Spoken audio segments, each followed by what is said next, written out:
That are here, thank you for coming. I imagine some of you had a pretty tough ride.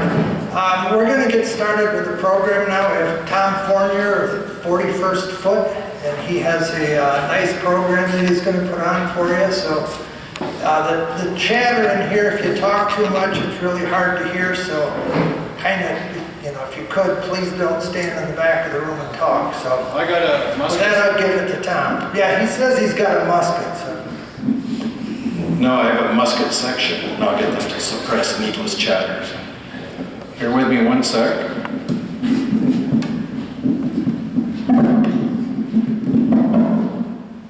Sounds like a drum.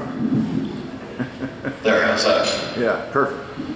All right, good morning, everyone. My name's Tom Fournier. I'm with the 41st Regiment of Foot, and I thought this year, 2019, marks the 300th anniversary of the founding of the 41st Foot. So what a time to get to know who the bad guys are. The opponents that seem to be in the midst of everything, along this frontier or in this theater of war. So if I'm doing this talk in Canada, I'd use this, the Heroes of Upper Canada, but somehow I don't know that I'll quite play that well here, so how about this one?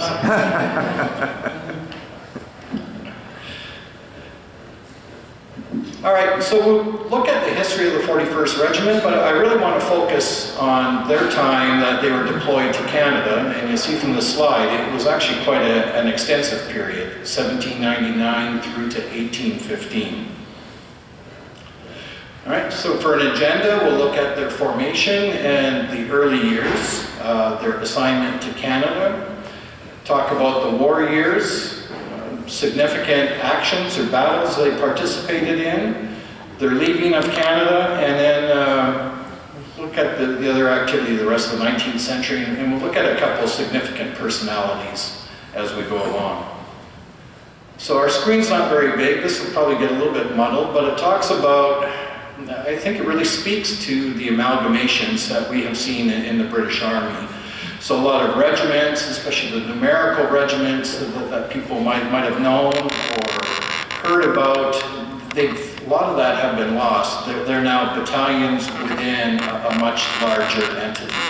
So in this instance, the current incarnation is the Royal Welsh, and that has, I believe, 4 different battalions, and then the constituent parts are the 23rd Regiment, which is also known as the Welsh Fusiliers, the 24th Regiment, which was also known as the South Wales Borderers, and then the 41st Regiment, which used to be known as the Welsh Regiment. So it's funny, if you look in the museums in Wales and you talk to people about the Welsh, one regiment seems to dominate the history of it and people's knowledge, and that's all because of a movie. Who has seen the movie Zulu? Always a favorite with the reenactors, right? That was the 24th Regiment. So it's funny talking to the curator of the Welsh Regiment Museum back when it was an entity. He complained about the museum in Brecon, which is a little bit farther up in Wales, and said, if you don't go there, there's nothing but a bunch of bloody Zulu worshippers there. So it's actually quite the museum. So, all right. Drilling a little more specifically into the 41st Regiment, you see they're founded in 1719 as a Regiment of Invalids. We'll talk a little bit about what that means in a few moments. 1751, they became the 41st Regiment of Invalids.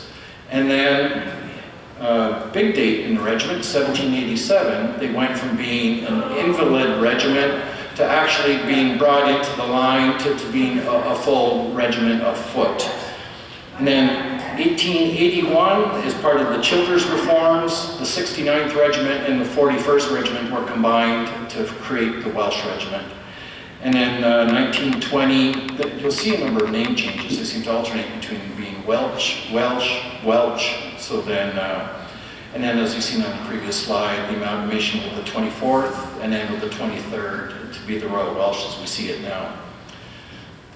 So, early origins, the Invalids. So 1681, the King of England created the Royal Chelsea Hospital. So it was a place for all these soldiers to go that were no longer functional as soldiers, but probably weren't going to be functional in society, that they were missing limbs, they had other afflictions. And so they found there was two different classes of pensioners. In-pensioners, which meant they resided in the hospital, and then out-pensioners, which meant they got a pension, they were associated with it, but there wasn't room for them inside. Right? And so the description was a hospital for the relief of such land soldiers as were or might be lame or infirm in the service of the Crown, and endow it with a suitable revenue. Got to keep up with my own slides.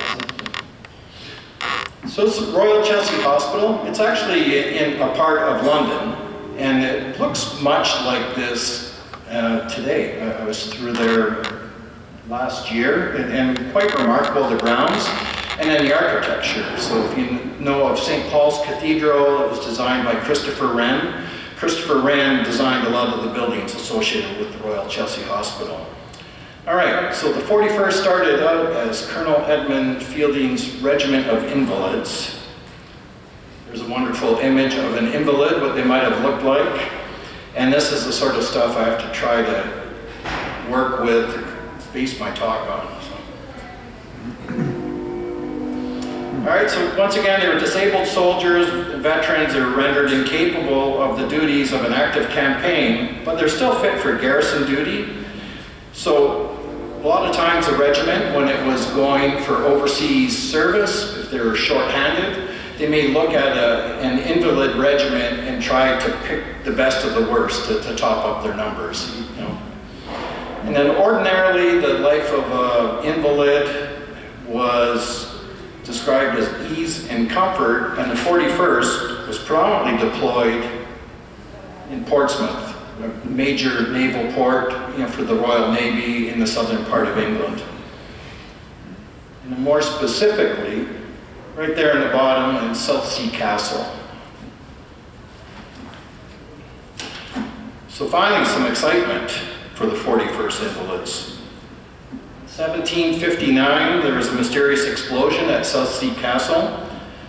The description reads, one invalid soldier was blown out of the castle about 100 yards and was found dead, blackened and bruised upon the glacis. Another was blown over the parapet into the dry ditch, one leg and one arm being torn off, which were afterwards found lying on the parapet wall. So, quite dramatic for these poor old invalids. Battle of Quebec, you familiar with that? Heard of that? Yeah, so that was basically the end of New France. If you were here last night for the talk, you would have heard about how France had a colony in Canada, but the Battle of Quebec meant the British was taking control of North America.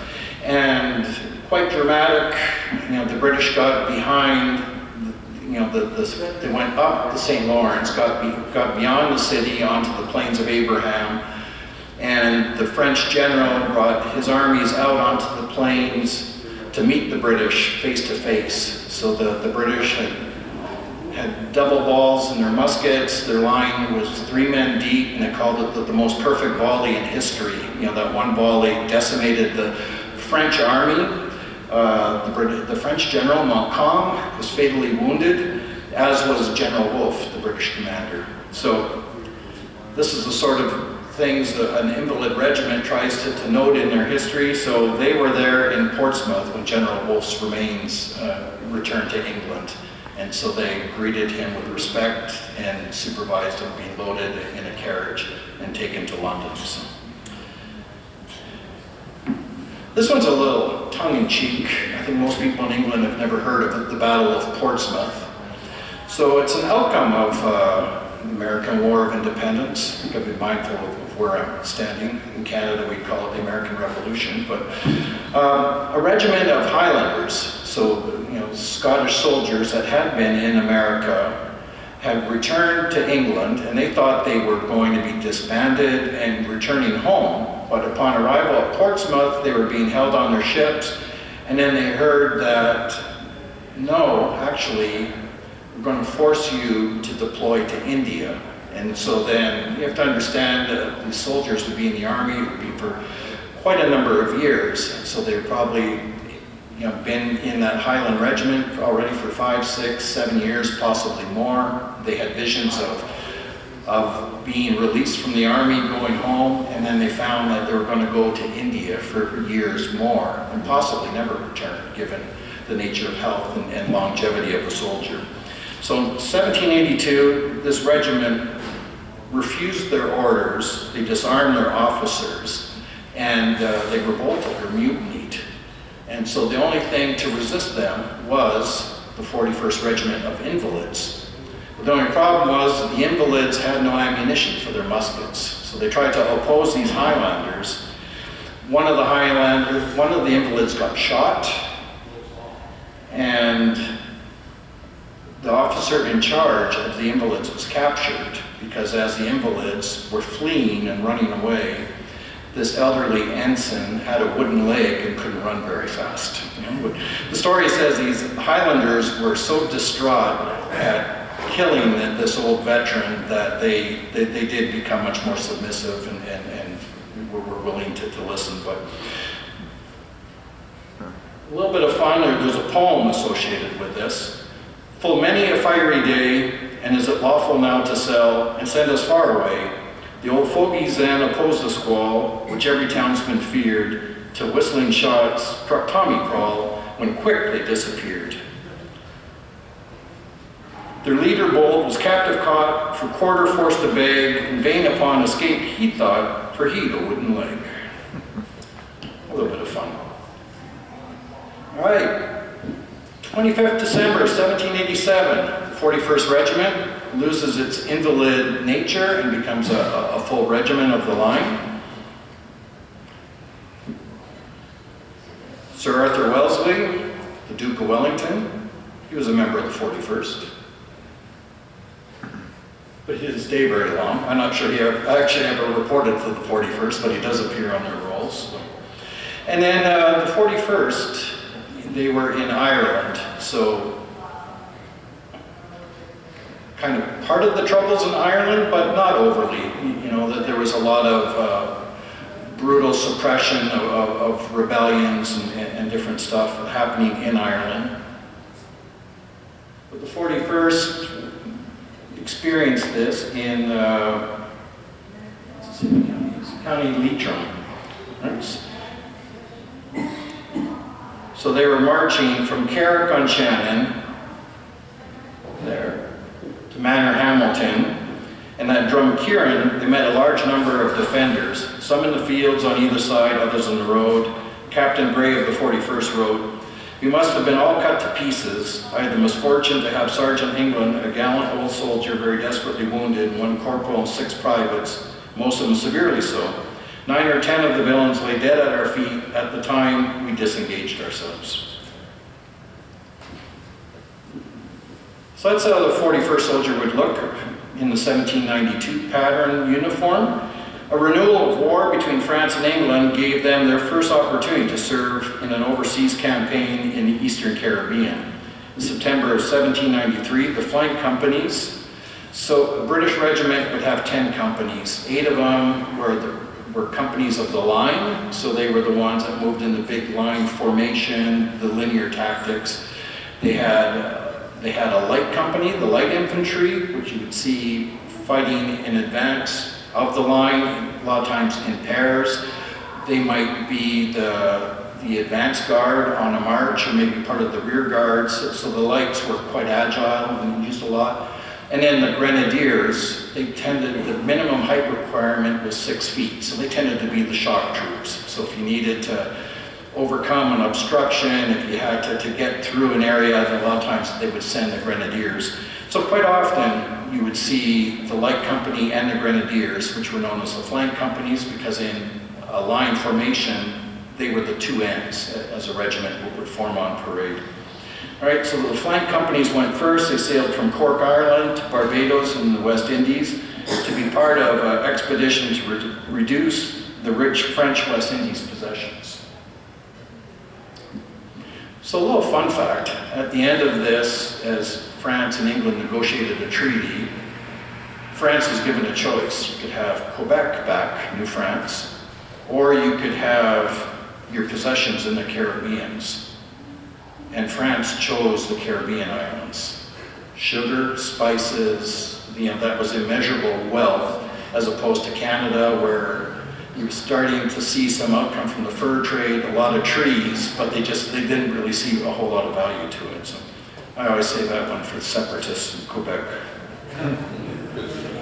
All right, the remaining companies of the 41st followed to Barbados. They moved to Martinique, Guadeloupe, and then joined in an expedition against the French colony of San Domingo. Right, so in that time, a lot like today, where the island was divided, right, today it's divided between Haiti and Dominican Republic. At that time, the Spanish possession was Hispaniola, and the western part was the French possession of San Domingo.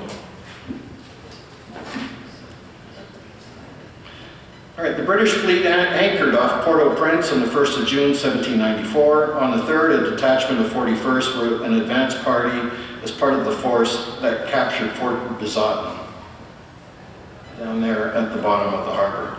Casualties for the 41st, relatively light, 4 rank and file killed, a captain, 9 rank and file wounded. A far greater concern was going to be the yellow fever. Within 2 months, the British were to lose 40 officers and 600 rank and file to fever. The regimental record book of the 41st Regiment a lot of their records were destroyed by a fire on the Pembroke docks in 1895. And it's interesting, I've had the good fortune to go to the Public Records Office in Kew Gardens in London, and looking at original documents, casualty returns, pay lists, and you can actually see burn marks on the edges of the pages, and it kind of flakes off as you go to turn the pages. But anyways, one fragment of a muster roll shows 64 men out of 250 died within a 6-month period. Lore within the regiment had given the number of deaths within the regiment at 1,500 during a 2-year period. So think about that. Generally, a full-strength regiment is somewhere around 900 and change men. For the soldiers of the 41st, the reward of surviving 2 years in one of the unhealthiest climates in the world was to be transferred to an understrength 17th Regiment that was staying in the West Indies. So your regiment, you survived, your regiment's being deployed back to England, but it's too expensive to ship you home, and there's a regiment that needs you, so you get to stay, you just change your codes. 19th October 1796, the remnants of the 41st arrived in England. They consisted of the officers, NCOs, non-commissioned officers, staff, and only 3 private soldiers.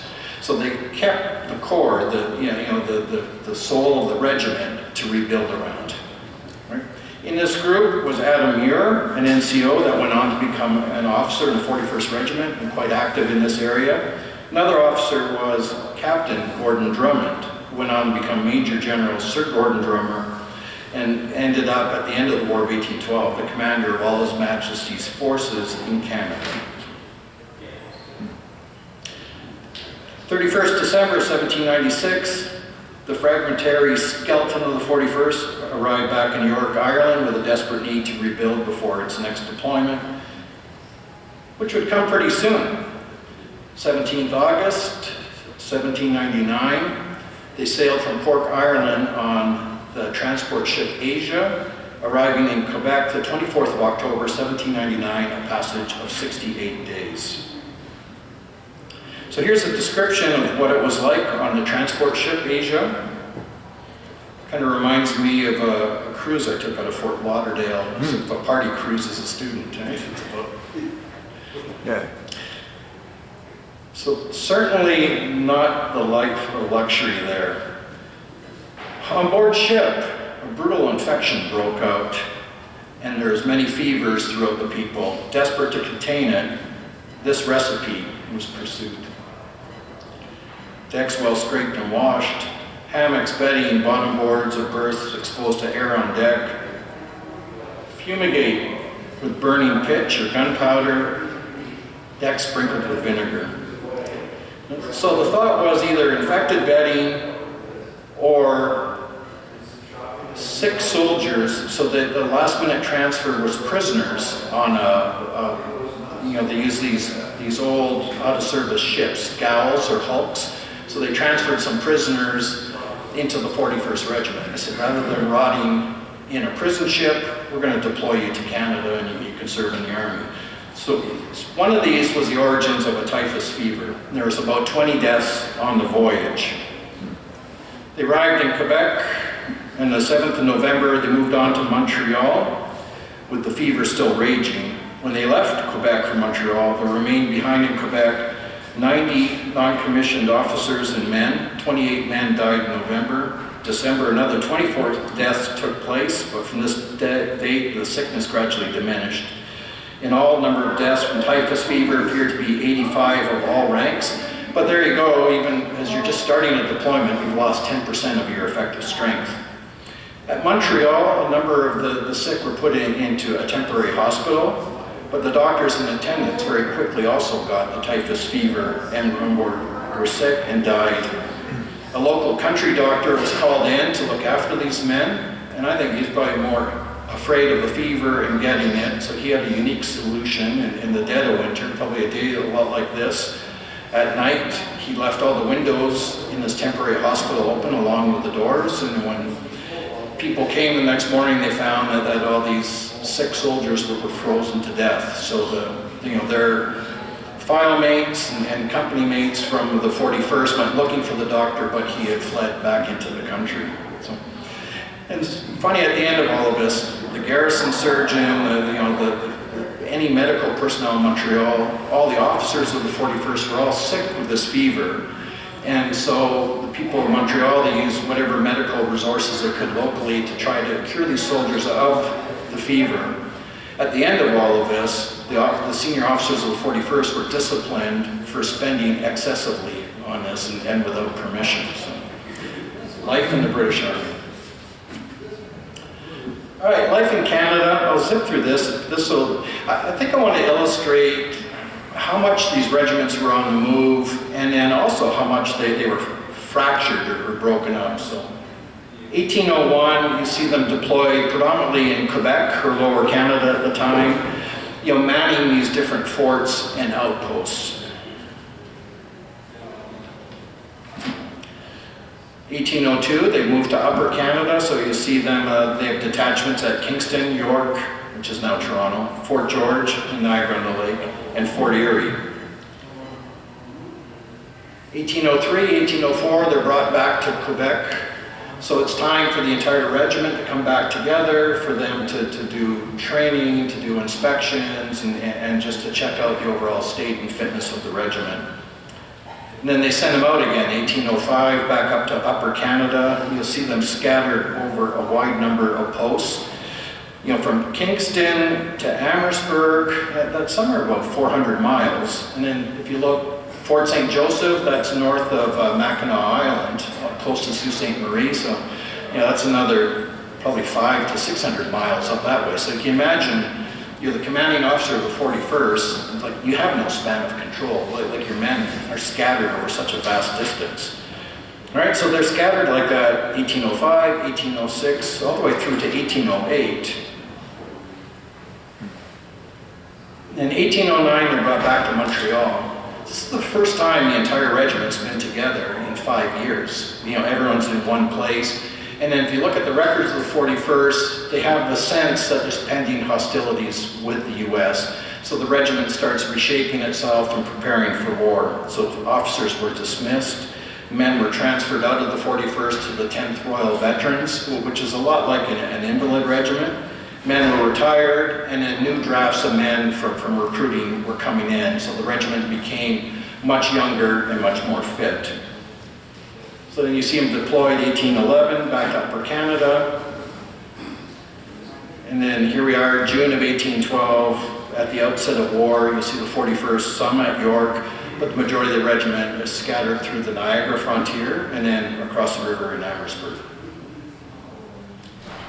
That gives you a sense of the evolution of uniforms. War comes to Canada. So the 41st Regiment is probably one of the more active regiments you're going to see on service in Canada. So just give you a sense for the different actions that they had fought in.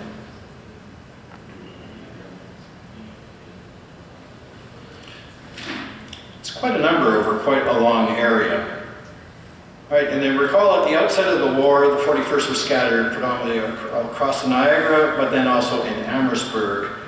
So one of the first actions of the war saw General William Hall cross into Canada at Sandwich, and then I kind of crossed it out here in Canada. I call it he made his pompous declaration. Oh, well, that's out there, so.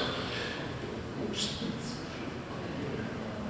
So River Canard, just outside of Amherstburg, the Americans were advancing on the British in Amherstburg. There was some resistance at this river crossing. They withdrew back into Sandwich. I think Hull lost heart, pulled back into Detroit. And then as he was sending out, regiments and companies trying to help the supplies get through to Detroit, and then we run into some actions along the Detroit River.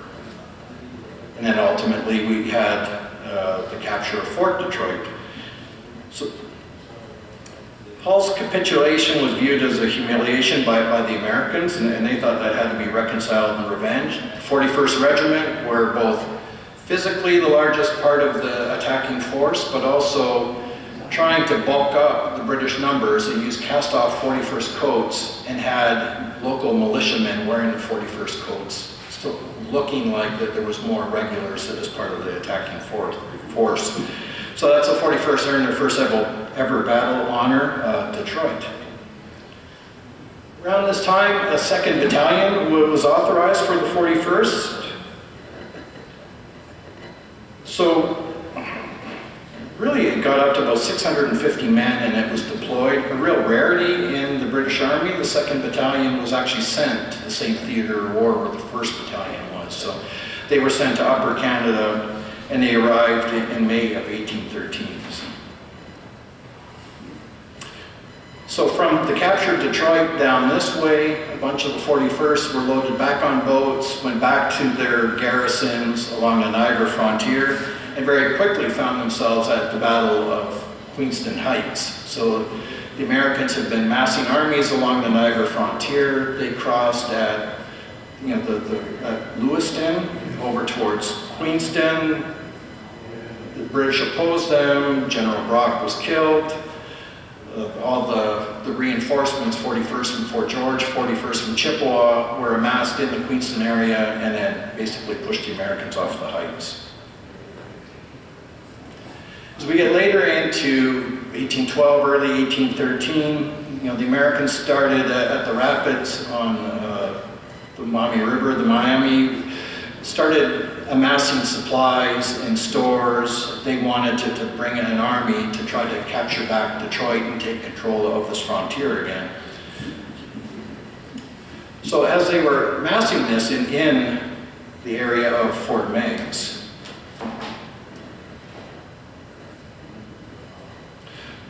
my notes are a little bit fractured here. Word came to the Americans there that there was activity from Canadian militia, British in the area of River Raison. Winchester, without authorization, took his army or column, came to the River Raison. So we know that the history of what happened here. So I'd say the British handled it poorly. They were badly mauled, many casualties, both fatalities and wounded. And really the indigenous people saved the day, in a big flanking attack. And the aftermath of the River Raison, Proctor, the British commander, withdrew his troops. Any sleds or wagons they had were filled with their own wounded. They left wounded back behind. He believed that Harrison was coming with his army, and he had to evacuate the area because he no longer had a functional force. But then we know what happened to the American casualties that were left behind, and hence the battle cry, "Remember the Raison." So. Move on to Fort Meigs. So as 1813 advances, the palisades built around the Meigs area. They continue to accumulate men and supplies in that area. And Proctor thought, maybe this will work again, a preemptive strike against this American army, and then I can buy more time and help to suppress the threat. So in early May, the British Army lays siege to the Fort Meigs area. A relief column is coming for the Americans from Kentucky down the river. So they're directed, one part of the force is to go to the British batteries on the west side of the river, and then the rest come to the fort. And at the same time, the American forces in the fort sallied out and attacked the British batteries on their side of the river. So all went according to plan, with the exception of the Americans on the west side of the river. They captured the batteries very effectively, and then pursued the natives or indigenous warriors into the woods. And basically, the natives turned on them at the same time that the British had rallied. They were camped at the site of Fort Miamis, and they were rushing back to take the batteries, and it didn't work out too well, and it's often known as Dudley's Massacre. But it was here that the 41st earned the Battle of Honor Miami. As 1813 goes on, you have a number of the native people, indigenous people, have all gathered in the Amherstburg area around Fort Malden. So there are complaints from the local farmers that they've stolen their livestock, that they've stripped their stores, that they're burning their fence boards as firewood, and they were wanting to do something. They wanted to do some action. There was pressure. So a second expedition was mounted to Fort Meigs. It's colloquially known as Tecumseh's Sham Battle. So that they tried to make the sounds of an American column coming to Fort Meigs. So up the river, in the woods, you can hear firing and shouting and war whoops, and they hoped that the Americans would come out of the fort to rescue their column, and then they can attack them or ambush them. But the Americans were too wise, they didn't bite. So now we had this frustrated combined force of British soldiers and the indigenous warriors, and they were still spoiling for a fight. So then they thought they would go to Fort Stevenson in the area of Fremont, Ohio, which was lightly defended, to the point, in fact, where Harrison had told the commander of the fort to vacate it, that he didn't want him trying to hold it, it wasn't safe. But in the ill-conceived attack, poorly planned, the British with nothing but axes tried to attack the palisade. They were badly slaughtered and routed there, and that was Fort Stevenson. Things continued to turn in this theater with the Battle of Lake Erie. So, the British knew that the Americans continued building an army and building up forces, and that they were going to be coming for Detroit and Amherstburg and areas in that theater. And then beyond that, on Lake Erie, the Americans are about to launch 2 new ships out of Presqu'Île. And once those ships were launched, then the tide would turn, the balance of power would shift to the Americans on the lake. And then the lake was critical, because that was how supplies came to the British Army. The roads were horrible to non-existent. It was vital to have control of the water, otherwise you couldn't support this army in this area. So the Royal Navy, they had these ships with very few soldiers to man them. They drafted soldiers from the Royal Newfoundland Regiment or 41st Regiment to act as sailors on these ships. They didn't have guns, so they stripped Fort Malden of any armament. So you can imagine on a ship, you had different caliber guns, you had garrison carriages, or field carriages, not really ship carriages, but they sallied out to take on the American fleet and did all right for a while until the battle turned. The Americans won a resounding victory, and then no longer was going to be possible, for the 41st or the British to stay in that area. As a result, you have the British retreating up the Detroit River to Lake St. Clair, the Thames River, and then the Americans pursuing. Right? So you read the accounts, especially it's really fascinating if you can read the court-martial transcript for Proctor and get the testimonial of the different officers, and you see how badly managed that was and how confused it was. They finally decided they're going to make a stand a little bit north or east of Chatham, near this village, Moraviantown. So that's why the battle is either called the Battle of the Thames or the Battle of Moraviantown, the 41st were deployed in a widely dispersed line. So if you've seen the tactics, and I had some of the images, they're used to standing elbow to elbow, man to man, but like it's a tight formation. All of a sudden, a guy's standing, and the next guy's 4 or 5 feet away from him, and they're standing that way through these woods. And then there's a second line some distance behind them. So I think quite clever on Harrison's part and Johnson, they had these mounted riflemen do a cavalry charge. They blasted through that first line, swept up the second line, and basically captured an entire regiment. The 41st were obliterated.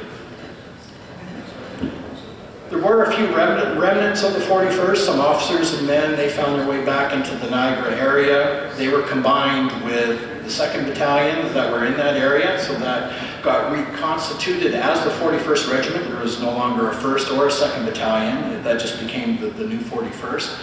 So once again, this is where you're really going to see the flying companies constantly being of use, because the 2nd Battalion, they were very inexperienced, their character was extremely young, poorly trained, so they just constantly took the best of what they could, put them in the flank companies, and then that's what they used all the time. So it was the flank companies that were part of the attack on Fort Niagara in New York. The Americans had held what's known today as Niagara-on-the-Lake. When they retreated and gave it up, then they burned the town as they were leaving. So in December of 1813. So that's when Drummond had now taken command in Upper Canada, and so he was pretty upset with what happened. He gathered his forces, crossed the river, captured Fort Niagara, and then really kept rolling right down the American side of the river. So they captured Lewiston. There was a fort in the area of Niagara Falls, Fort Schlosser, Black Rock, which is a suburb of Buffalo, and then Buffalo. So the burning of Buffalo in 1813, I guess it was the ultimate reprisal for burning Niagara, or Newark, as Niagara-on-the-Lake was called at the time. So December 30th, Black Rock was burned, and then Buffalo. By the end of 1813, both sides of the Niagara River were really just smoking ruins. So a bit of a pause in the action as far as the 41st goes. So 1814, then their garrison, Fort George and Fort Niagara. So the two forts at the mouth of the Niagara River, so that the 41st have them. But with the American Army crossed over, you had the capture of Fournier, Battle of Chippewa. They moved up on Fort George, drew back into the area of Niagara Falls, where Lundy's Lane is, and then that's when the British attacked them, counterattacked them. The 41st Flank Companies were part of the action. They gained some commendations and recognition for, at one point, recapturing the British guns on the top of the lane. After Lundy's Lane into August of 1814, then Fort Erie became the last American foothold in that part of Upper Canada. In an effort to break the siege and capture Fort Erie, the British planned a massive attack. 41st Flank Companies were part of Lieutenant Colonel Drummond's column. They did capture the bastion at one point and held it until a massive explosion occurred. The powder magazine blew up. 140 rank and file of the 41st went in with the assault. 76 were killed, wounded, or missing after the action. Lots of minor actions, but I think it's interesting. One stands out for 3 actions with the 41st Regiment, and that's Black Rock, which is in the Buffalo area in New York. So, July 11th, 1813, Bishop's Raid. It was very successful. The 41st with some other soldiers and militia, they crossed the Niagara River. They captured a bunch of flour and salt and stuff held in that area, but they were taking too long loading on the boats. There was a counterattack, and then that resulted in some needless casualties. December 30th, as we talked about the burning of Buffalo, Black Rock was there again. And just prior to the assault on Fort Erie, a diversionary attack, the 41st were part of an attack in the Black Rock area, but it was largely U.S. riflemen that were defending. They had stripped the boards and planks off of a bridge so the British couldn't get across, and they were getting picked off by the rifles. After Fort Erie, General Drummond ordered the 41st Regiment to be withdrawn from the theater of war. He felt that they were just too shattered by the prisoners lost at Moravian Town, and then the losses sustained at Lundy's Lane and Fort Erie. They were no longer a functional regiment.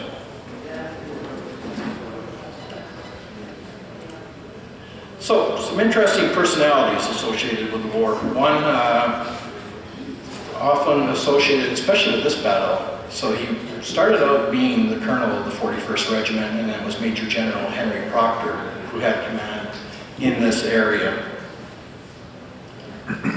Here's a portrait. It was done by a Parks Canada author. No one quite knows what Proctor looked like, so this is kind of a composite or based on descriptions of him. Some highlights of his career. Pretty typical. You see advancement through the different ranks in the British Army. See the second line, brevet colonel, a brevet rank. That meant a temporary assignment. So if you were a captain, but especially if there's a lot of militia around. So for example, the Battle of Detroit, because there was a militia major, then they took 41st captains and say, we'll give you a brevet rank of major. So it's a temporary acting rank just for that action.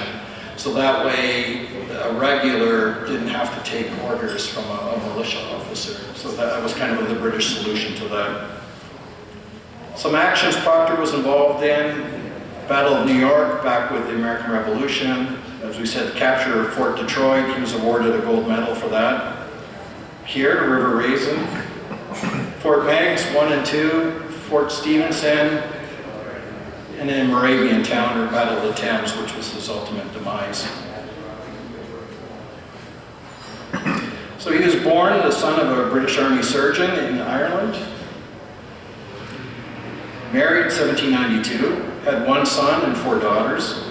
His son was actually an officer in the 41st Regiment, a junior officer. And his brother was an officer in the 104th Regiment, or the Canadian Fencibles. I've seen some letters from Proctor. Here's a couple where it just leads me to believe he's a miserable character. Where he's accepting a guy's resignation because he's entirely without zeal or attachment to the service. And another one from his deficiency of intellect. Here's another example. This officer, you see in letters, Proctor's constantly putting pressure on him to exchange out of the 41st Regiment so that Proctor's brother could come and take his place in the regiment. Highlights: controversy around the retreat to Moravian Town, and subsequently it led to his court-martial. This one I love, the Riefenstein effect. So it was a militia officer associated as staff as part of the 41st retreat. So Battle of the Thames is raging. It's not going well for the British, but this guy already hops on his horse and he's off because he wants to be the first to carry the news. So he goes to Burlington Heights, where the British were based in the Hamilton area, and told them all of Proctor's army is lost, the Americans are coming, they're going to take you out. And so that forced this General Vincent to withdraw out of that area. And then he carried on to York, and a remarkable act of horsemanship found his way into Kingston, went to Montreal, and then on to Quebec, basically spreading panic his entire time through. So it's ironic, actually. Proctor did show up in the area of Burlington Heights and told Vincent, no, it's not that bad, stiffen up, stay here. And so it's probably one of Proctor's last acts. He was court-martialed in 1814. He suffered a reprimand, but effectively that ended his military career. He wasn't one to go down lightly. You'll see he continued to defend himself. Montreal Herald, there was a number of letters published under a pseudonym called Veritas. So the letters of Veritas, it was believed Proctor was feeding information to a local Montreal businessman. And they're fascinating to read. Essentially, they're an attack on Sir George Prevost, who was the overall command of the Canadas at that time. Likewise, in a quarterly review, there was another letter or column written by Proctor attacking Prevost. And then the last one, it's a mouthful, but then his son took to his defense, writing in this bizarrely named book, The Lubrications of Henry Rabelais. Proctor died in 1822 at the age of 59. Another one is Adam Muir. He was a brevet major at 41st Regiment. I use this image. How many of you watched the series Sharp? Yeah. And there's similarities. Muir come up through the ranks. He was known for carrying a firearm into action. So he enlisted in the 41st Regiment. Not long after it became a regiment of the line. He became a sergeant within 5 months. And then here you start to see the movement from being rank and file to the ranks of an officer. So when he became an ensign, lieutenant, captain, and then brevet rank of major. So he, from at Detroit, and then after June of 1814. His actions: Santo Domingo in the Caribbean. You can see in this theater, Detroit. Quite a remarkable feat. It's worth a talk on its own. The expedition to Fort Wayne. The natives had the American garrison hemmed up in Fort Wayne. The British sent a column up to try to support the natives, but then they got word that no, I believe it was Winchester was coming. They had lifted the siege of Fort Wayne. They were coming down, and in the face of that, Muir got his gun and his men out without a single casualty or loss. Fort Meigs, Fort Stevenson, Moravian Town. He was captured at Moravian Town, spent time in prison in Frankfort, Kentucky, and then upon release, then he was assigned to some militia. So he was at the Grand River opposing MacArthur's raid in 1814. I think we're getting low on time. Last one's an interesting one. So pre-war, it's amazing the relations the British and the American officers had. So there was word there was a British deserter had crossed over. He was in Detroit. And so the British officers, Muir and an ensign, were coming across to capture this British deserter. But they visited with the Americans in their garrison. They spent time in the mess, having a great old time. And then the American officers also thought that this seemed like a good lark. They would join them. So they went to this household where the deserter was said to be, but then the local citizens were coming to the support of this deserter. They wanted people to respect his rights. They wanted him to be free. And so a bit of a riot and a melee resulted. Somewhere along the way, Muir managed to shoot himself in his leg with a revolver. And then the British and American officers were taken up and then tried by Judge Woodward, who's quite a notable figure in this area. Woodward threw the book at them, huge sentence, massive fines. It created an international incident. And then finally the sentences were reduced, the fines were reduced, and the British officers returned back to the Canadian side. Bit of an aside, Abraham Hall was one of the American officers, the son of William Hall. And then Porter Hanks, the poor American officer who surrendered Fort Mackinac and was also the casualty with the first British shot on Fort Detroit. It was him that lost his coconut with that cannonball crashed through the mess. As I mentioned, Muir, his custom was to carry a short rifle in the action, wounded a number of times. As I said, captured Moravian Town, held in Kentucky. Released as a period of exchanges, MacArthur's raid. And then with the 41st, he went to Paris as part of the Army of Occupation in 1815.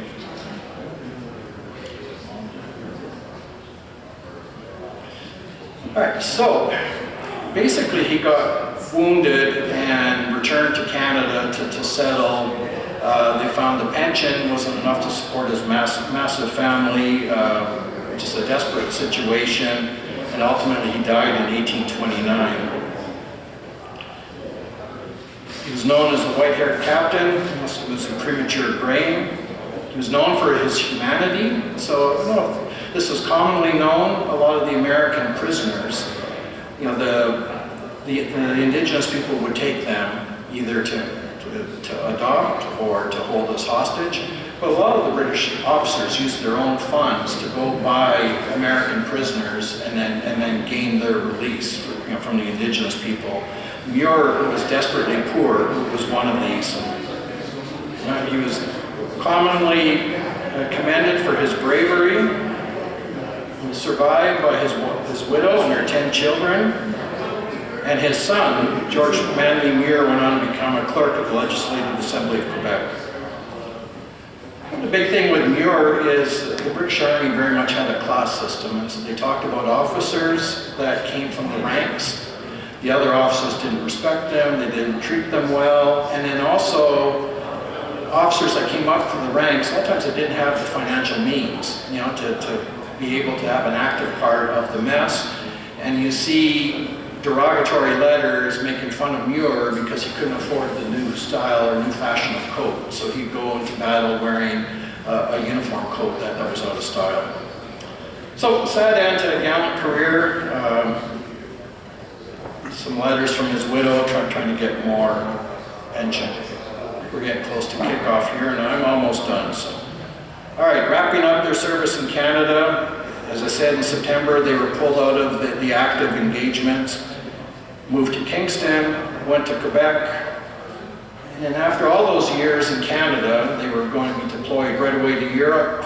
They arrived too late to be part of the Battle of Waterloo, but they were marched to Paris to be part of the Army of Occupation, and after all of that, they returned to Ireland. So a tough war. 137 soldiers killed in action or died of wounds. 124 soldiers died of illness or accident. And they had, at various times, experienced 781 of them that were POWs. So 913 in total, and maximum strength of regiments about 1,000 men. So you're seeing, they really did get bashed around. Certainly they had a 2nd Battalion join them, which was about 600 men, but still that was very heavy service. So. They won the most battle honors out of any British regiment on service in North America. You see a lot of those reflected on this drum here. And then the rest of the 19th century, you see they went on to the Anglo-Burmese War, Afghan War, they were in the Crimean and Boer War. So that kind of wraps up the 41st Regiment. Real quick aside, we will be going over in September, joining the Royal Welsh as they celebrate the anniversary of the regiment with ceremonies at Cardiff Castle and the Royal Chelsea Hospital. So, thank you.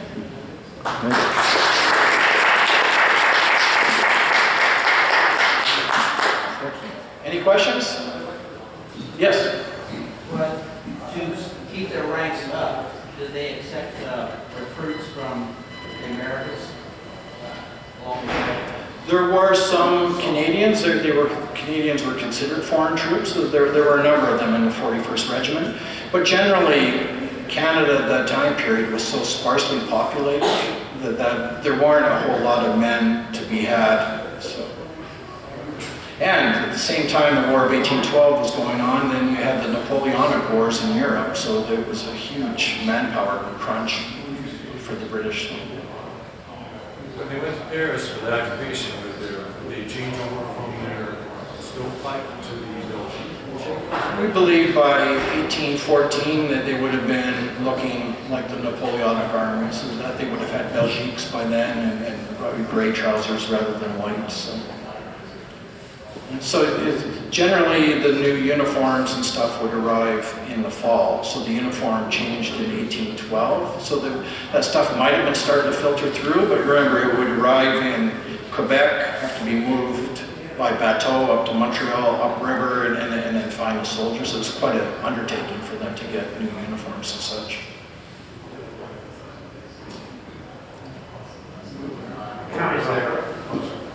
Canada woodwork, but we were huge federal judges playing by Jekyll. So when they were tried in a second federal court. So when they appealed, they would have to appeal to Washington to get that sentence overturned. Yeah, I think I come across that story, and it might be journal for the Michigan Historical Society. I can't recall. I want to look at it again. It's a fascinating story. So, yourself? Yeah, I might miss this at the beginning. When were they associated with the Welsh? When did that I glossed over that. It was the 1830s that they started. You started seeing within the British Army some regional or geographic associations. So prior to that, they recruited all over. So ironically, when they were here in 1812, if I looked at the complexion of the regiment, I don't think there was any Welsh soldiers in there. So a lot of Scottish, a lot of Ireland, but basically it's wherever people were desperately poor, then they had enlisted for the bounty to join the army. All right.